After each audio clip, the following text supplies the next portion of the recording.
access to everything TikTok has, which means data on all Americans. And with data and with access to your, app that you're addicted to, you can vastly manipulate an entire population, which the Chinese have done already. Are you worried that our intelligence agencies are doing the same thing domestically? Am I worried that? I know that they're not. They're not manipulating Americans? They're not controlling the flow of information? Yeah. Did you have some evidence otherwise that you'd like to share? I mean, okay. Before any serious questions? So ByteDance were to say. 3 weeks before the 2020 presidential election, the New York Post reported on the contents of Hunter Biden's laptop, alleging he used his father's position for personal gain, a claim the president's son has denied. Days later, more than 50 former intelligence officials released a statement that the laptop had all the classic earmarks of a Russian information operation. About the laptop from hell. At the final presidential debate, then-candidate Biden cited the letter from intel officials to push back against then-President Trump's attacks. There are 50 former national intelligence folks who said that what he's accusing me of is a Russian plant. According to a letter released by Republican chairman of 2 House committees, former CIA Deputy Director Michael Morell told congressional investigators that days after the laptop story, Secretary of State Antony Blinken, then a Biden campaign advisor, reached out to Morell. Republicans say that conversation set in motion the events that led to the former intelligence official's public statement. Congressman, you asked for an example of the U.S. intelligence agencies meddling in our information. What about before the 2020 election when 50 members came out and said the Hunter Biden laptop was Russian disinformation? Does that count?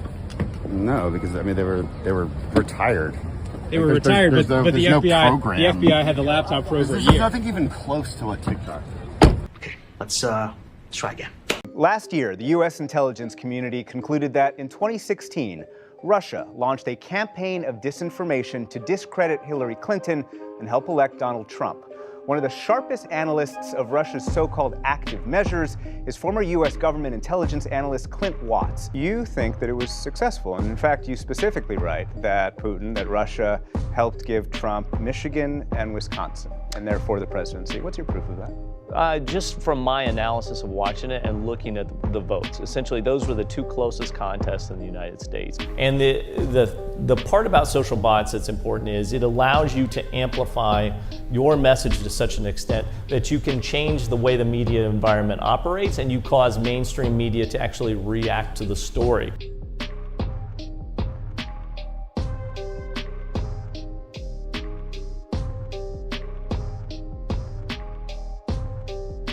So the first part was awareness, and our dashboard, what we tried to show is there's 2 parts to influence. The first thing you do is you infiltrate the audience, and you do that by mimicking them. Then once you have that audience paying attention to you, that's when you start to influence. And that's really what we watched over a couple-year period.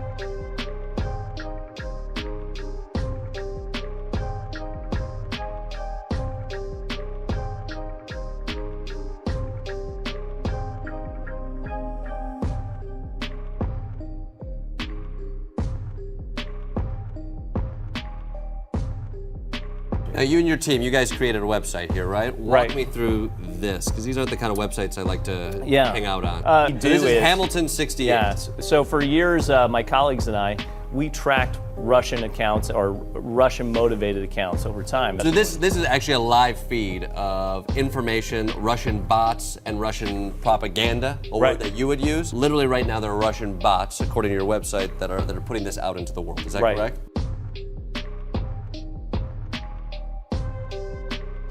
What is Hamilton 68 and what has it done?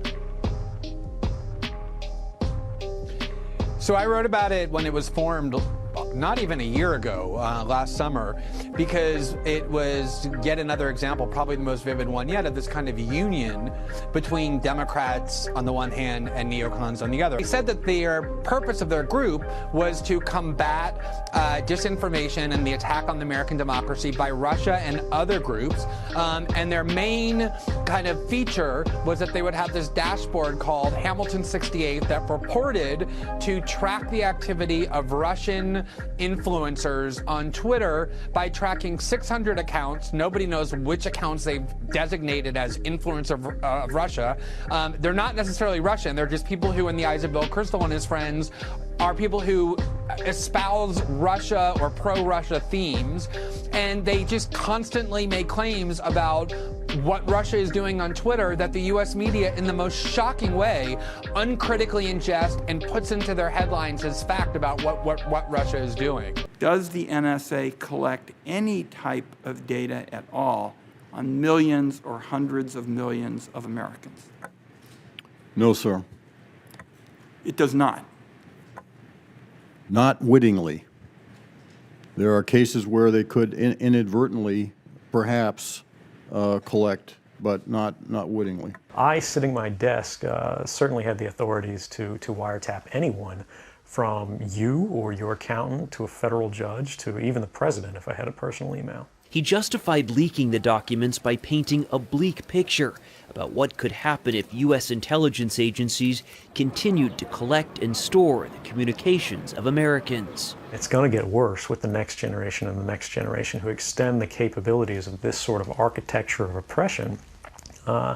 You realize that you might be willing to accept any risk. Bill, is there such a thing as a sanctioned leak from the CIA where the agency puts out positive information? Because one of the takeaways from the Senate report this week is that there were times where the CIA would leak information that made the interrogation program look favorable. Well, I think the word leak is a pejorative right there. When reporters like Michael would call me up and ask questions about things that were happening at the agency, and I would respond to it, he wouldn't look at it as a leak. A leak to a reporter is something that some other reporter got. So no, I mean, the job of the agency spokesman is to provide information as best they can on an unclassified basis to reporters, and that's what they did. Michael, I see you smiling. Have you been on the receiving end of some of this? Well, I've certainly been on the receiving end of information from Bill and a lot of others at the CIA. I think, look, one of the disturbing things about the report is clearly there's a political red-blue food fight over what the conclusions of the report were. But the real merit or advantage of the report is it quotes voluminously from internal CIA cables, internal CIA emails that shed a lot of light on this program that we've been talking about for years with limited information, and it gives us a much fuller picture, and it tells us a lot of things that, frankly, Bill and others at the CIA public affairs shop were not saying about the program. Bill, does the CIA in the future need to be a little less secretive with journalists? Does it need to do an even better job, perhaps, communicating its message, its point of view to journalists? Surely, you know, and I recognize when I was there that I had one of the strangest jobs in America. I bet. You know, the chief spokesman for a secret organization. Right. You know, I mean, that's, you know, an oxymoron right in itself. And it was always a struggle to try to provide information to the media while protecting necessary secrets. And that's a very difficult job to do. And whoever has it now really has a you know, a difficult job ahead of them. But that said, there still is a requirement to protect necessary secrets. And while we may be debating this now, if people were to put out information which caused damage to national security, we'd be having an entirely different discussion. And on the flip side of this, Michael, having lived through and reported through this period of American history, are you less likely to trust what you're told by the CIA or other government agencies? Well, I try to always be skeptical, Brian, not just of the CIA, but of all government agencies. But it is a reminder that what we are told at one point in time about especially covert operations, often when we learn more, when it's put under a microscope, the picture looks very different. And I think that applies particularly to the covert operations the CIA is engaged in today, the drone program, where we know, President Obama himself had said last year that we are haunted, some of us are haunted for the rest of our lives by some of the civilian deaths who have been caused by this drone program. How many civilians have been killed or injured? How many times, who has been held accountable when that happens? We've never gotten answers from the agency about that. I thought that it was a matter of real concern that planted stories intended to serve a national purpose abroad came home and were circulated here and believed here, because this would mean that the CIA could manipulate the news in the United States by channeling it through some foreign country. Now, we're looking at that very carefully. Do you have any people being paid by the CIA who are contributing to a major circulation American journal? We do have people who submit pieces to American journals. Do you have any people paid by the CIA who are working for television networks? This, I think, gets into the kind of getting into the details, Mr. Chairman, that I'd like to get into in executive session. At CBS, we had been contacted by the CIA. As a matter of fact, by the time I became the head of the whole news and public affairs operation in 1954, ships had been established, and I was told about them and asked if I'd carry on with them. We have quite a lot of detailed information, and we will evaluate it, and we will include any evidence of wrongdoing or any evidence of impropriety in our final report and make recommendations.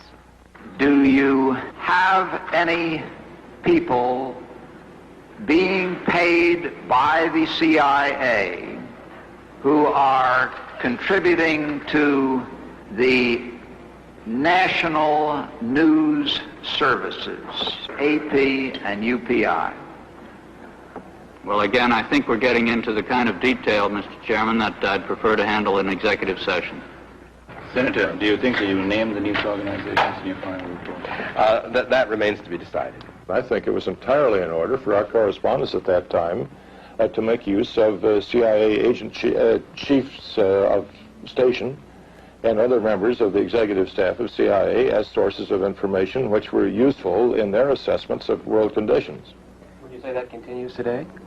Well, I would think probably for a reporter it would continue today, but because of all of the revelations of the period of the 1970s, it seems to me that a reporter's got to be much more circumspect in doing it now, or he runs the risk of at least being looked at with considerable disfavor by the public.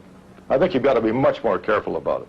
Now, this data comes from Hamilton 68. That's a web dashboard that any of our viewers can look at, and it tracks around 600 Russia-linked accounts. And it doesn't provide the names of those accounts, because if it did, the Russians could simply change them.